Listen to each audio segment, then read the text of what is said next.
الحمد للہ رب العالمین والصلاة والسلام علی سید الانبیاء والمرسلین اما بعد فاعوذ باللہ من الشیطان الرجیم بسم اللہ الرحمن الرحیم۔ الحمدللہ ہمارا درس قرآن کا یہ سلسلہ جاری و ساری ہے اسلامک سینٹر ایسٹرن ہاؤسنگ کی جانب سے، اور آج ہم پڑھیں گے سورۃ النساء کی آیت نمبر 70 سے آنورڈ۔ ارشاد باری تعالیٰ ہے ذالک الفضل من اللہ وکفیٰ باللہ علیما۔ اس سے پہلے ہم پچھلے رکوع کے اندر پڑھ رہے تھے کہ جو منافقین ہیں وہ دعویٰ کرتے تھے کہ وہ بھی مسلمان ہیں، لیکن جب بھی کبھی کوئی ایسے معاملات آ جاتے تھے جہاں پہ ان کو بظاہر یہ نظر آتا تھا کہ ان کو کوئی دنیاوی نقصان ہو رہا ہے، تو وہ اسلام سے پھر جاتے تھے یا اس حکم کو نہیں مانتے تھے۔ تو اللہ تعالیٰ نے اس سلسلے میں یہ حکم دیا کہ کوئی بھی شخص جو ہے وہ رسول کریم صلی اللہ علیہ وسلم کی اگر دل و جان سے مکمل اطاعت نہیں کرتا تو وہ اپنے آپ کو مسلمان کہلوانے کا مستحق نہیں ہے۔ اور اس کے بعد یہ فرمایا کہ جو بھی کوئی اللہ اور اس کے رسول کی مکمل اطاعت کرتا ہے تو اللہ تعالیٰ نہ صرف یہ کہ اس کو جنت میں نعمتوں سے نوازیں گے، بلکہ مزید برآں اللہ اپنی جناب سے، اپنے کرم اور اپنے فضل سے مزید انعام و اکرام فرماتے ہوئے ان کو انبیاء، صدیقین، شہداء اور صالحین کی معیت ساتھ عطا فرمائیں گے۔ اور وحسن اولئک رفیقا، اور یہ سب سے بہترین ساتھ ہے جنت کے اندر۔ یعنی اگر سب سے بڑا درجہ جو ہے وہ انبیاء کا ہے، پھر صدیقین کا ہے، پھر شہداء کا ہے، پھر صالحین کا ہے، نیکوکاروں کا ہے، تو یہ جو نیکوکار مخلص مسلمان ہوں گے ان کو بھی ان کی معیت عطا کر دی جائے گی، ان بڑے بڑے عہدیداروں کی جنت کے اندر، کہ یہ بھی ان سے نسبت رکھتے ہیں، ان کے یعنی اطاعت کرتے تھے۔ تو یہ کیوں ہوگا؟ اس لیے کہ ذالک الفضل من اللہ، یہ اصل میں اللہ کا فضل ہوگا کہ اللہ تعالیٰ وہ گو کہ ان کی معیت کے یا ان کے ساتھ کے وہ مستحق تو نہیں ہو گے اپنے اعمال اور ایمان کی بدولت، لیکن اللہ تعالیٰ ان کو ان کی نسبت سے یا ان کے ساتھ ان تعلق یا تابعداری کرنے کی وجہ سے اللہ رب العزت جو ہے ان لوگوں کو بھی ان کا بڑوں کا ساتھ عطا فرما دیں گے جنت کے اندر، مگر یہ ہوگا ذالک الفضل من اللہ، یہ اللہ کا فضل ہوگا۔ وکفیٰ باللہ علیم، اور اللہ تعالیٰ کو سب پتہ ہے کہ کون کس درجے کا مسلمان ہے اور کون کس درجے کا مخلص مسلمان ہے۔ اسی حساب سے ظاہر ہے کہ اللہ تعالیٰ جو ہے ان لوگوں کی معیت ایسے مخلص مومنوں کو جو ہے عطا فرمائیں گے۔ آگے فرمایا یا ایھا الذین آمنوا خذوا حذرکم فانفروا ثبات او انفروا جمیعا۔ اب اس کے آگے جو ہم پڑھیں گے کچھ رکوع ایسے ہیں آگے تک جو ہے وہ جہاد یا قتال سے متعلق ہیں، جنگ سے متعلق ہیں، کہ اسلام کے اندر جنگ کب کی جاتی ہے، کیوں کی جاتی ہے، اس کے مقاصد کیا ہوتے ہیں۔ ظاہر دنیاوی جنگیں جو ہے سب لوگ جنگیں کرتے ہیں، اور ہر مذاہب کے لوگ جنگیں کرتے ہیں، اور ان کے جو بھی مقاصد ہوتے ہیں، مگر اسلام کی جنگ ان تمام تر جنگوں سے مختلف ہوتی ہے، جس کا خالصتاً مختصر مقصد صرف اعلاء کلمۃ الحق ہوتا ہے، یعنی اللہ کے کلمے کو بلند کرنا مقصود ہوتا ہے۔ اب اللہ فرماتے ہیں یا ایھا الذین آمنوا خذوا حذرکم فانفروا ثبات او انفروا جمیعا۔ مومنو جنگ کے لیے تیاری رکھو، یعنی یہ نہ ہو کہ جب کبھی دشمن تم پر حملہ آور ہو تو اس وقت تم جنگ کی تیاری شروع کرو اور اس وقت تمہیں یہ خیال آئے کہ ہمیں جنگ کے لیے نکلنا ہے۔ ایسا نہیں ہے، جنگ کے لیے مسلمان کو ہمیشہ تیار رہنا چاہیے، چاہے اس کی نوبت کبھی بھی نہ آئے۔ چنانچہ نبی کریم صلی اللہ علیہ وسلم 13 سالہ مکی دور میں مسلمانوں کو ہمیشہ یہی کہتے رہے کہ کفوا ایدیکم، اپنے ہاتھوں کو جنگ سے روکے رکھو، ابھی جنگ نہیں کرنی، کسی کے ساتھ قتال نہیں کرنا ہے۔ 13 سالہ یہ مکی دور اسی طرح سے گزر گیا، حتیٰ کہ جب ان کفار و مشرکین کے ظلم و ستم سے تنگ آ کر یہاں سے ان کو نکلنا بھی پڑا، تو مکے میں بھی مدینے میں بھی جب ہجرت کر کے چلے گئے تب بھی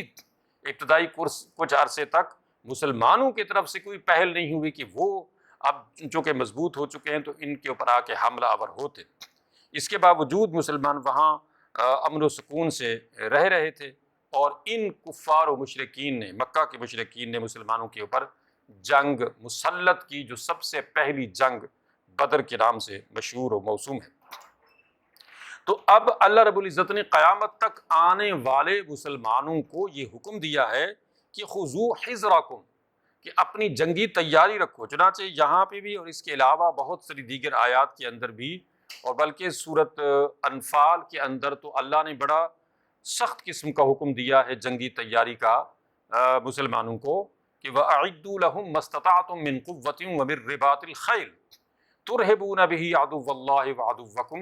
یعنی اللہ رب العزت نے مسلمانوں کو یہ حکم دیا ہے کہ وہ جدید ترین عسکری اور حربی جنگی صلاحیت تیار رکھیں، تاکہ اس کے ذریعے سے اپنا روب اور دبدبہ جمائے رکھیں ان دشمنوں کے اوپر جو اللہ کے دشمن ہیں، جو مسلمانوں کے دشمن ہیں، جو وآخرین من دونہم اللہ لا تعلمونہم اللہ یعلمہم، یعنی ایسے بھی تمہارے دشمن ہیں جن کو تم نہیں جانتے ہو، وہ تمہارے اندر رہتے ہیں۔ اب ان کے خلاف بھی تم نے جو ہے وہ جنگ کی تیاری رکھنی ہے کہ کبھی بھی وہ موقع جب پائیں گے تو وہ تمہارے اندر سے ہی اٹھ کھڑے ہوں گے اور پھر وہ تمہیں کمزور کریں گے، تمہارے خلاف جنگ کریں گے۔ ظاہر ہے یہ زیادہ خطرناک ہیں جن کا تمہیں پتہ بھی نہیں ہے۔ بہرحال مختصر یہ ہے کہ اللہ رب العزت نے مسلمانوں کو جنگ کی تیاری کا جنگ سے پہلے حکم دیا ہے، یعنی جنگ کی نوبت آئے گی کب آئے گی اس کو نہیں دیکھنا ہے، دیکھنا یہ ہے کہ کیا مسلمان اپنے بچاؤ کے لیے، اپنے پروٹیکشن کے لیے، اپنے ڈیفنس کے لیے مکمل طور پہ دفاعی حالت میں ہیں کہ نہیں ہیں، کہ اگر کبھی بھی کہیں سے بھی ان کے اندر سے یا ان کے باہر سے ان کا دشمن ان پر حملہ آور ہو جاتا ہے تو کیا مسلمان اپنا ڈیفنس کر سکتے ہیں یا مرنے کے لیے جو ہے وہ تیار ہو جاتے ہیں۔ جیسے ہم نے تاریخ کے اندر دیکھا اسپین میں مسلمانوں کو کس طریقے سے قتل کیا گیا، آج اس صدی میں آ کے مسلمانوں نے دیکھا کہ ایسے چرچ بنائے گئے اسپین کے اندر جو ابھی کھولے گئے ہیں، جن کی دیواروں کے اندر مسلمانوں کے بچوں، عورتوں، مردوں کی جو کھوپڑیاں ہیں ان سے وہ چرچ بنائے گئے تھے، اور آج وہ کھوپڑیاں نظر آتی ہیں۔ اگر دیکھنا ہو تو اس کو لکھا جائے تو وہ چرچ بھی دیکھے جا سکتے ہیں جو 15ویں صدی میں، یعنی آج تقریباً 500-600 سال پہلے اسپین کے اندر مسلمانوں کو اجتماعی طور پہ مجبور کیا گیا تھا کہ یا تو وہ کرسچن ہو جائیں یا پھر یہ ہے کہ مرنے کے لیے تیار ہو جائیں، اس کے علاوہ کوئی تیسری صورت نہیں ہے، وہ بچ کے یہاں سے نہیں جا سکتے ہیں۔ تو اس کی بنیادی وجہ یہ تھی کہ مسلمانوں نے جہاں 800 سال اسپین میں حکومت کی، وہاں پہ جب ان کی دفاعی حالت اتنی کمزور ہو گئی کہ اب وہ جو عیسائی تھے وہ متحد ہو کے ان پر حملہ آور ہوئے، اور انہوں نے مسلمانوں کا اتنا بڑا قتل عام کیا کہ مسلمان جو ہیں اکثریت ان کی مار دی گئی، اور اس طرح سے کچھ لوگوں کو زبردستی کرسچن بنا لیا گیا۔ آج بھی بہت سارے ایسے وہاں پہ ایسے یعنی آثار ملتے ہیں کہ جن سے جو نسلیں چلی آ رہی ہیں کرسچن کی، ان کے پچھلے مسلمان تھے۔ یہ حقیقی طور پہ جب کھوج لگائی گئی تو یہ چیز بالکل سامنے آ گئی۔ بہرحال مختصر یہ ہے کہ اللہ رب العزت نے مسلمانوں کو اجتماعی طور پہ، ملی طور پہ، قومی طور پہ جہاد کے لیے، قتال کے لیے، جنگ کے لیے تیار رہنے کا حکم دیا ہے۔ اور تیاری کا مقصد کیا ہے؟ تیاری کا مقصد یہ ہے کہ وہ جدید ترین عسکری اور حربی جو بھی جنگی حربے ہیں، تیاری ہے، سامان ہے، اس کو تیار رکھیں۔ آج کے دور میں جنگی جہاز ہیں، ایٹم بم ہے اور میزائل ہیں، اور اس طرح کی جو بھی چیزیں ہیں متعلقہ آج کے دور میں، اور آنے والے وقتوں میں کچھ اور ہوگا، تو اسی حساب سے مسلمانوں کو تیاری کا حکم دیا گیا ہے۔ اور پھر یہ کہ فنفروا ثبات وانفروا جمیعا، جنگی پوزیشن جو بھی آنے والے وقتوں میں پیدا ہو سکتی ہے،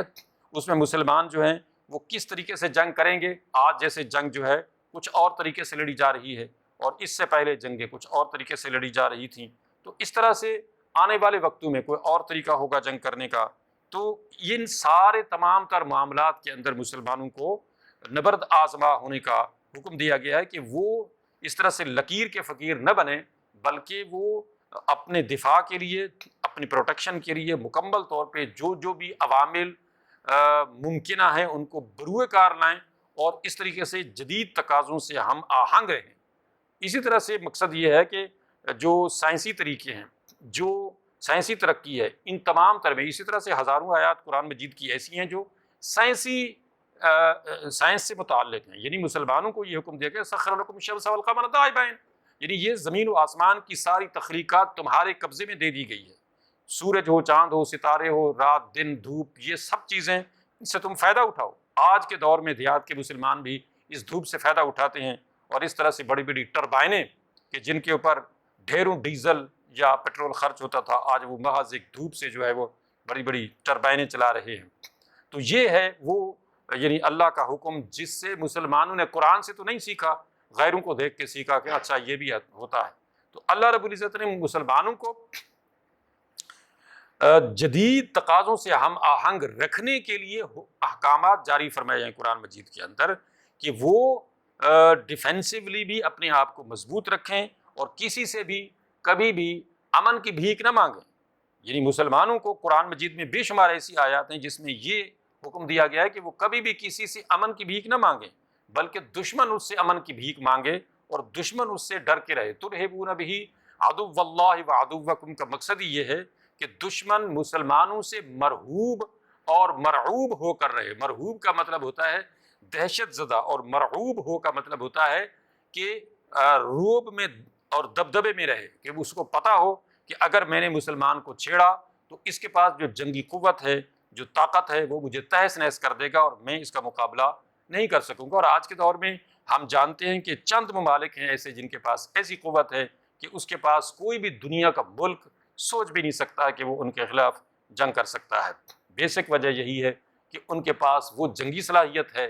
جو دوسروں کے پاس نہیں ہے۔ بئی وجہ یہ حکم اصل میں اللہ نے مسلمانوں کو دیا ہے کہ مسلمانوں کے پاس ایسی جنگی صلاحیت ہونی چاہیے جو کسی کے پاس نہ ہو، یا اگر ہو تو ان کے پاس اس سے سپیریئر ہو۔ وَإِنَّ مِنْكُمْ لَمَن لَّيُبَطِّئَنَّ فَإِنْ أَصَابَتْكُم مُّصِيبَةٌ قَالَ قَدْ أَنْعَمَ اللَّهُ عَلَيَّ إِذْ لَمْ أَكُن مَّعَهُمْ شَهِيدًا۔ اب یہ نبی کریم صلی اللہ علیہ وسلم کے دور اقدس میں جہاں مسلمانوں کی تعداد کم تھی تو منافقین کی تعداد بھی گو کہ کم تھی لیکن سینکڑوں میں تھے۔ چنانچہ وہ بھی مسلمانوں کے اندر رہ کے، مسلمانوں کے ساتھ مل کے، بظاہر مسلمان رہ کے مسلمانوں کو نقصان پہنچانے کے درپے رہتے تھے۔ یہی وجہ ہے کہ اللہ رب العزت نے پہلے سپارے سے لے کے پورے قرآن مجید کے اندر جگہ جگہ ایسے نام نہاد مسلمانوں یا منافقوں یا دوگلے مسلمانوں کا بھی ذکر فرمایا ہے کہ وہ کس طریقے سے مسلمانوں کو نقصان پہنچانے کے درپے رہتے ہیں اور کون کون سے طریقے وہ استعمال کرتے ہیں مسلمانوں کے اندر رہ کے، مسلمان اپنے آپ کو ظاہر کر کے کس طریقے سے جو ہے وہ اسلام کو یا مسلمانوں کو یا ملت اسلامیہ کو نقصان پہنچانے کے لیے پلاننگ کرتے رہتے ہیں، سوچتے رہتے ہیں۔ تو اللہ نے فرمایا کہ تم میں سے کچھ ایسے بھی ہیں جو جہاد میں جانے کے لیے، جنگ میں جانے کے لیے، جہاد کی تیاری کے لیے طرح طرح کے ہیلے بہانے کریں گے اور طرح طرح سے وہ پیچھے ہٹنے کی کوشش کریں گے۔ نہیں، ہم تو امن چاہتے ہیں، ہمارا دین تو امن کا درس دیتا ہے، تو ہمیں کیا ضرورت ہے اس پر پیسہ لگانے کی، ہمیں کیا ضرورت ہے جنگ کی تیاری رکھنے کی، ہمیں کیا ضرورت ہے عسکری اور حربی جدید ترین قوت کو بروئے کار لانے کی یا تیاری کرنے کی یا تیار رکھنے کی، ہمیں ان چیزوں کی ضرورت نہیں ہے، یا ہمیں جنگ میں جانے کی ضرورت نہیں ہے۔ فَإِنْ أَصَابَتْكُم مُّصِيبَةٌ قَالَ قَدْ أَنْعَمَ اللَّهُ عَلَيَّ إِذْ لَمْ أَكُن مَّعَهُمْ۔ اور جب کبھی جنگ ہوتی ہے مسلمانوں کی کفار سے اور اس میں مسلمانوں کو کوئی نقصان پہنچ جاتا ہے جانی مالی، تو اب یہ منافقین کہنے لگتے ہیں کہ ہم کہتے نہیں تھے کہ ہمارے اندر طاقت نہیں ہے، ایم خواہ مخواہ اپنی آپ جان بھی مروا دی، بندے مروا دیے اور یہ کر دیا وہ کر دیا اور فائدہ بھی کوئی نہیں ہوا، تو بہتر نہیں تھا کہ ہم جنگ نہ کرتے، ہم سلو کر لیتے اور ان کے تسلط میں آ جاتے، تو یہ سب سے بہتر تھا، ایسے ہی خواہ مخواہ جانیں گوا دیں۔ اچھا، اور دوسرا یہ کہ پھر یہ کہا کہ لم اکن معہم شہیدا، شکر ہے کہ ہم اس جنگ میں نہیں گئے ورنہ ہم بھی مارے جاتے، اتنے لوگ تم نے مروا دیے، اگر ہم بھی جاتے تو ہم بھی مارے جاتے۔ اللہ نے فرمایا وَلَئِنْ أَصَابَكُمْ فَضْلٌ مِّنَ اللَّهِ لَيَقُولَنَّ كَأَن لَّمْ تَكُن بَيْنَكُمْ وَبَيْنَهُ مَوَدَّةٌ يَا لَيْتَنِي كُنتُ مَعَهُمْ فَأَفُوزَ فَوْزًا عَظِيمًا۔ اب دوسری سائڈ کہ جب مسلمانوں کو اگر فتح نصیب ہو جائے جنگ کے اندر تو اب منافقین کیا کہنے لگتے ہیں، وہ کہتے ہیں کہ کاش ہم بھی اگر مسلمانوں کے ساتھ جاتے تو ہمیں بھی یہ عزت اور توقیر ملتی، ہمیں بھی مال ملتا، ہمیں بھی فائدہ ہو جاتا، اور اس طرح سے جو ہے وہ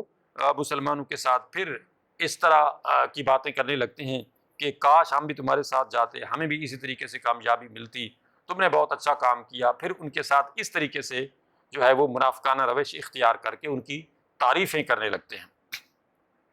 تو یہ منافقین کا طریقہ ہے کہ وہ جنگی اور حربی صلاحیت یا جہاد یا قتال، جو اسلامی قتال ہے یا اسلامی جہاد ہے، اس سے متعلق وہ طرح طرح کی وہ باتیں کرتے ہیں کہ جو یعنی قرآن و سنت کے خلاف ہیں، یا جو مسلمانوں کی پروٹیکشن یا دفاعی صلاحیت کو مفلوج کرنے کے مترادف ہیں، یا مسلمانوں کو دفاعی طور پہ کمزور کرنے والے معاملات ہیں، ان کے اندر ان کا کردار ہوتا ہے۔ یعنی مسلمانوں کو مضبوط کرنا، یا مسلمان جیسے ہم نے تاریخ میں دیکھا خلفائے راشدین کے دور سے لے کے، اور اس کے بعد بہت سارے ادوار میں، مختلف تاریخی ادوار میں یہ گزرا ہے کہ جہاں جہاں بھی کبھی مسلمانوں کے اندر کوئی ایسے سچے سچے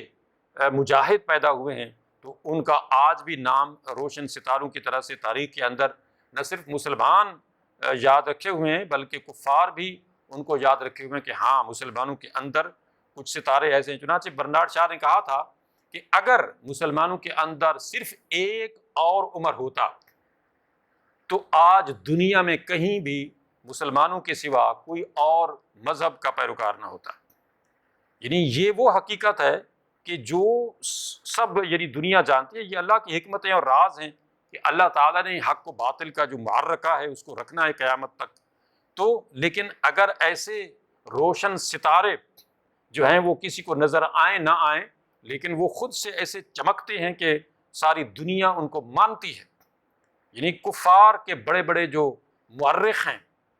محقق ہیں، وہ بھی اس بات کو تسلیم کرتے ہیں کہ ہاں مسلمانوں کے اندر کوئی نبی کے بعد کوئی ستارہ ہے تو وہ عمر ہے، کہ جس نے مسلمانوں کی ایسی یعنی ان کو بلندی تک پہنچا دیا کہ اگر ایسا ایک اور شخص بھی پیدا ہو جاتا ہے اس کے بعد بھی کبھی، تو پھر یہاں دنیا میں اسلام کے سوا کوئی مذہب نہ ہوتا۔ حضرت عمر رضی اللہ تعالیٰ عنہ وہ شخصیت ہیں کہ جنگ کے دوران وہ اکثر کہتے تھے کہ کاش ہمارے اور ان مشرکین کے درمیان میں کوئی آگ کا پہاڑ ہوتا کہ ہمیں ان سے جنگ نہ کرنی پڑتی۔ مطلب یہ ہے کہ حضرت عمر رضی اللہ تعالیٰ عنہ نے اس لیے جنگ نہیں کی کہ ان کو جنگ کا شوق تھا، یا اس لیے جنگ نہیں کی کفار و مشرکین سے کہ وہ مال جمع کرنا چاہتے تھے، کو اپنی سلطنت کو وسیع کرنا، ہرگز نہیں۔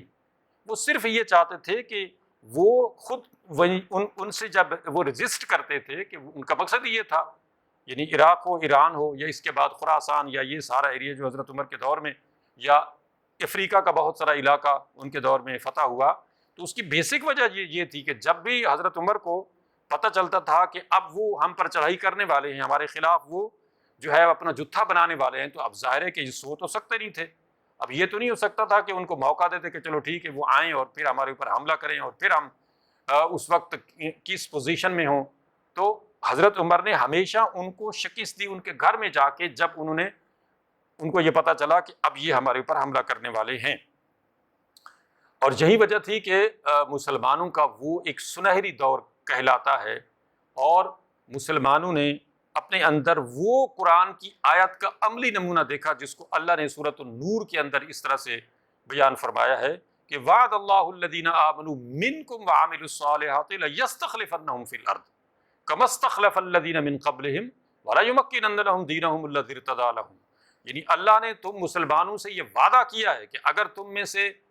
مسلمان جو ہیں، جو بھی کوئی اللہ اور اس کے رسول کے فرمانات کے مطابق ایمان کے تقاضوں کو پورا کریں گے، تو اللہ ضرور ان کو زمین کے اندر ایک مضبوط خلافت عطا فرمائے گا، جیسی اللہ نے خلافت تم سے پہلے کے لوگوں کو عطا فرمائی تھی۔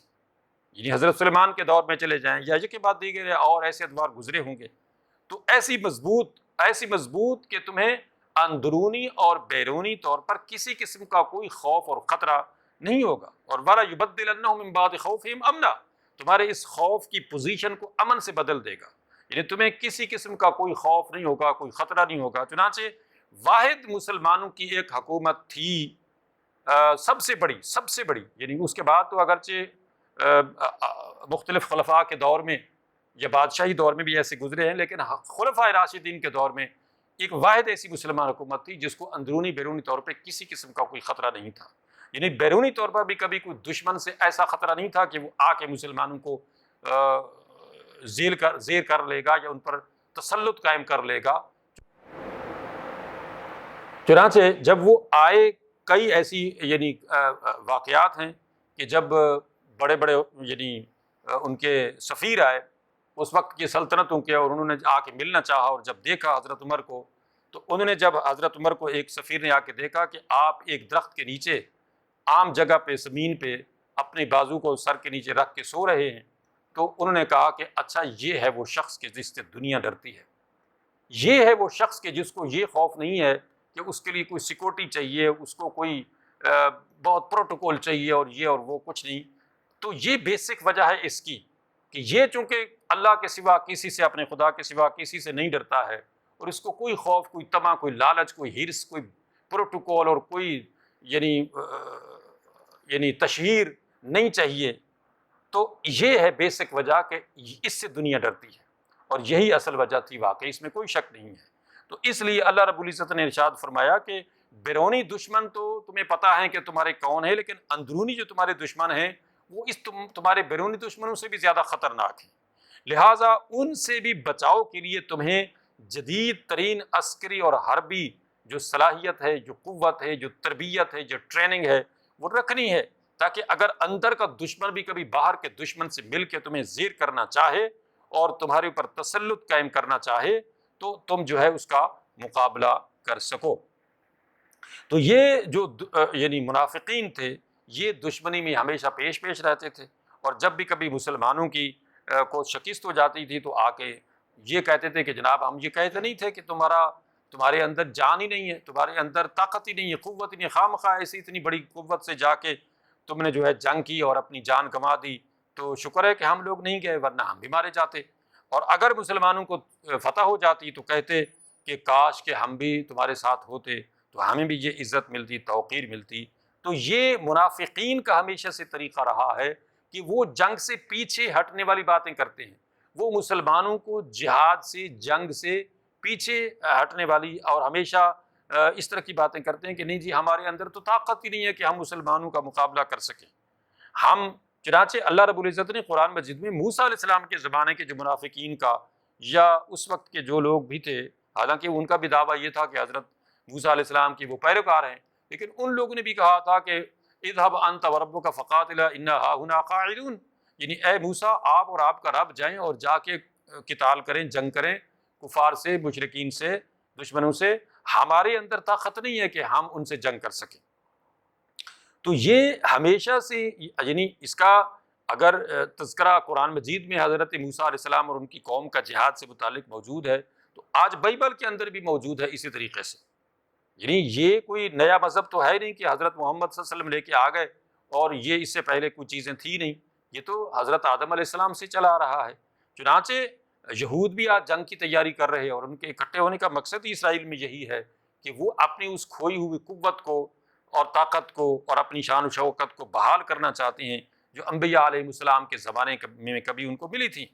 لیکن بہرحال اب چونکہ وہ انبیاء کی تعلیمات سے بالکل یکسر ہٹ چکے ہیں اور بہت ساری چیزوں میں انہوں نے رد و بدل کر دیا ہے، لیکن اس کے باوجود ان کا دعویٰ تو ہے کہ وہ حضرت موسیٰ علیہ السلام کی ملت ہیں، پیروکار ہیں، اور اسی تناظر میں ظاہر ہے کہ وہ تیاری بھی کر رہے ہیں، اور انہوں نے جس طریقے سے آج کے دور میں تیاری کی ہے اس میں تو کوئی شک نہیں ہے کہ یعنی جنگی طور پہ ان کے پاس جو جدید ترین قوت ہے، بعض یعنی لوگوں کا یہ بھی کہنا ہے دفاعی تجزیہ کاروں کا کہ وہ شاید امریکہ کے پاس بھی نہیں ہے، وہ یورپی بعض جو ایٹامک کنٹریز ہیں ان کے پاس بھی نہیں ہے، ان کے پاس ہے، یعنی اسرائیل کے پاس ہے۔ تو ظاہر ہے کہ حالانکہ ان کی آبادی بھی کم ہے، ان کے پاس اتنی یعنی افرادی قوت بھی نہیں ہے، اتنی بڑی فوج بھی نہیں ہے، لیکن جنگی یعنی جو ہتھیار ہیں اس کے لحاظ سے ہلاکت آمیز جو کچھ چاہیے اس دور میں وہ ان کے پاس، اس میں کوئی شک نہیں کہ وہ ہے۔ تو یہ تو اللہ نے مسلمانوں کو حکم دیا ہے کہ خذوا حذرکم، اپنی جنگی تیاری بروئے کار لاؤ، جنگی تیاری رکھو۔ لہٰذا یہ منافقین کا طریقہ رہا ہے کہ وہ ہمیشہ سے مسلمانوں کو جنگی تیاری سے پیچھے ہٹنے کے لیے کہتے ہیں، جنگ کرنے سے بھی پیچھے ہٹاتے ہیں، اور مسلمانوں کو آپس میں لڑاتے ہیں، اور جہاد سے پیچھے ہٹنے کی کوشش کرتے ہیں۔ چنانچہ یہ سب سے بڑی بدبختی ہے کہ آج مسلمانوں کے اندر کہیں بھی یہ جو صلاحیت ہے، یہ جو سوچ ہے جو قرآن مجید میں اللہ رب العزت نے بیان فرمائی ہے وہ ناپید ہو چکی ہے۔ اس کی بنیادی وجہ یہ ہے کہ مسلمان عملی طور پہ بہت پیچھے چلے گئے ہیں، ایمانی طور پہ بھی بہت کمزور ہو چکے ہیں، اور عملی طور پر بھی انہوں نے جہاں بہت ساری چیزوں کو چھوڑا ہوا ہے وہاں جہاد کو بھی انہوں نے چھوڑا ہوا ہے۔ یعنی ان کے اندر جو جہادی روح اصل میں اللہ نے رکھی ہے یا رکھنے کا حکم دیا ہے اس کو انہوں نے جو ہے وہ چھوڑا ہوا ہے۔ یہی وجہ ہے کہ ان کی شان و شوکت جو کبھی ہوا کرتی تھی، جس کی وجہ سے وہ یورپ میں حکومت کرتے تھے، اسپین میں 800 سال حکومت کی، 750 سال 800 سال بر صغیر میں انڈیا میں حکومت کی، حالانکہ اس وقت مسلمانوں کی تعداد کم تھی، آج زیادہ ہے، لیکن انہوں نے اقلیت میں ہوتے ہوئے اکثریت پر حکومت کی، بر صغیر میں بھی اور یورپ میں بھی۔ تو بیسک وجہ اس ایمانی قوت تھی اور ایمان کے تقاضے کو پورا کرنا تھا، لیکن آج وہ ایمان کا تقاضا عملی طور پہ پورا ہوتا ہوا نظر نہیں آتا، جس کی وجہ سے مسلمانوں کی اتنی بڑی تعداد، یعنی تقریباً 58 کنٹری انڈیپینڈنٹ اسلامک کنٹریز ہونے کے باوجود اور 2 ارب کے قریب ان کی پاپولیشن ہونے کے باوجود بھی ان کے اندر وہ چیز ہمیں نظر نہیں آتی ہے جو ماضی کے مسلمانوں میں تھی، کیونکہ وہ حضرت خالد بن ولید نے جو ایک بات کہی تھی کہ وہ اصل میں ان میں تھی، کہ انہوں نے جب کہا نا ایران کے جنگجوؤں سے کہ ٹھیک ہے تمہارے پاس فوج بھی زیادہ ہے، اسلحہ بھی زیادہ ہے، دیکھ رہے ہیں ہم سب کچھ، لیکن یاد رکھو کہ میں تمہیں ایک راز کی بات بتا دوں، شاید تمہیں یقین نہ آئے، اور یہ ہے کہ میرے ساتھ جو یہ دیکھ رہے ہو نا تھوڑے سے لوگ، یہ موت کو ایسے پسند کرتے ہیں جیسے تم لوگ شراب کو پسند کرتے ہو، کہ شراب تم بڑے شوق سے پیتے ہو اور بڑے مزے لیتے ہو شراب پیتے ہوئے، تو یہ ان کے لیے شراب ہے موت، شہادت، تو یہ تو ان کا نشہ ہے شہادت حاصل کرنا، لہٰذا تم اگر شک میں ہو تو آزما کے دیکھ لو۔ تو یہ وہ چیزیں تھیں جو اس میں کوئی شک نہیں تھا کہ محض انہوں نے کوئی نعوذ باللہ بڑک ماری تھی یا کوئی انہوں نے محض ایک ڈائلاگ بول دیا تھا اور یہ جو ہے ان کو مرعوب کرنے کے لیے، نہیں، وہ تھی ہی ایسی بات۔ ظاہر مسلمان جو ہزاروں کی تعداد میں شہید ہو رہے تھے تو اس لیے شہید ہو رہے تھے کہ ان کو شوق شہادت تھا، کیونکہ ان کو پتہ ہے کہ شہادت ایک شارٹ کٹ ذریعہ ہے جنت میں جانے کا، شہادت ایک دروازہ ہے جنت میں داخل ہونے کا۔ لہٰذا اس وقت کے مسلمان نہ ڈرے تھے، نہ جھجکے تھے، نہ ہی وہ یعنی ان کے اندر کوئی کسی قسم کی کمی آئی تھی، کیونکہ اللہ نے قرآن میں، وہ عرب تھے، وہ پڑھتے تھے یہ آیات کہ وَلَا تَهِنُوا وَلَا تَحْزَنُوا وَأَنْتُمُ الْأَعْلَوْنَ إِن كُنتُم مُؤْمِنِينَ۔ یہ قرآن کی آیت ہم پیچھے پڑھ چکے ہیں، اس طرح کی بے شمار آیتیں قرآن مجید میں آئی ہیں کہ مسلمانوں نہ ڈرو، نہ جھجکو، نہ دبکو، نہ کمزور ہو، نہ ہمت ہارو، اس لیے کہ تم ہی غالب رہو گے اگر تم مسلمان ہوئے، یعنی ایمان کا تقاضا تمہارا پورا ہونا چاہیے، غالبہ تمہیں ملے گا۔ چنانچہ ایمان کے تقاضے جب جب مسلمانوں نے پورے کیے تو 12,000 کے لشکر نے پورے اسپین کو فتح کر لیا طارق بن زیاد کی سرکردگی میں۔ تو یہ ایک عجوبہ ہے کہ دور سے آئے ہوئے یہ بربر مراکش سے آئے ہوئے، اور اب جب اس نے کشتیاں بھی جلا دیں کہ جت و جناب سمندر میں واپسی کا ارادہ کرو گے تو ڈوب کے مرو گے، اور ادھر اگر تم کم ہمتی دکھاؤ گے تو ادھر تمہاری قبریں بن جائیں گی۔ تیسرا جو ہے وہ آپشن جو تمہارے لیے ہے کہ اب تم جان لڑا کے لڑو گے تو یہاں کے تم باسی بن جاؤ گے۔ تو یہ وہ چیز تھی جو مسلمانوں کو مضبوط کرتی تھی، اور اصل بات وہی کہ ایمان کا تقاضا ان کا صحیح تھا، کہ ایمان کے تقاضے کو عملی شکل میں جب مسلمان پورا کرتا ہے تو پھر اس کے سامنے سب کچھ خس و خاشاک ہوتا ہے، یہ ذرے ہوتے ہیں خاک کے جو اڑتے ہوئے نظر آتے ہیں، چاہے وہ انسان ہوں اور چاہے وہ ہتھیار ہوں۔ اور آج کے دور میں ہم نے دیکھ لیا افغانستان کے اندر کہ وہ افغانی کہ جن کے پاس کھانے کو کچھ نہیں، پہننے کو کپڑا نہیں، جوتا نہیں، اور جناب پرانے یعنی ہتھیاروں سے جو ہے وہ جنگ کر رہے ہیں، اس طاقت سے کہ جو 48 ممالک نیٹو کے اکٹھے ہو کے آئے ہیں، اور ان کے پاس بے شمار جدید ترین جو ہے وہ اسلحہ ہے، مگر وہ 20 سال 18 سال جنگ کرنے کے باوجود اور لاکھوں افغانیوں کو بقول ان کے مارنے کے باوجود، اپنے جب ان کے چند ہزار بندے مرے تو بھاگنے پر مجبور ہو گئے اور لوگوں کو کہتے پھرے کہ جناب ان سے ہمارے ذرا عزت کے ساتھ بیٹھ کے مذاکرات کروا دو تاکہ ہم جب یہاں سے جائیں تو کم از کم ہماری پیٹھ میں گولی نہ ماریں اور ہماری بےزتی نہ ہو۔ تو اس طریقے سے باقی لوگوں نے ان کو پھر آ کے منت سماجت کر کے تو جو ہے ان کو نکلوایا۔ اصل تو یہ ہے چیز جو اللہ تعالیٰ مسلمانوں کو فرماتے ہیں کہ اس طریقے سے اپنے آپ کو مضبوط کرو تاکہ دنیا کے اندر بھی تم ایک اچھی زندگی گزارو اور آخرت میں بھی اس کے صلے میں تمہیں جنت نعمتوں سے لبریز حاصل ہو سکے۔ اللہ تعالیٰ سمجھنے عمل کرنے کی توفیق عطا فرمائے۔ وآخر دعوانا ان الحمد للہ رب العالمین۔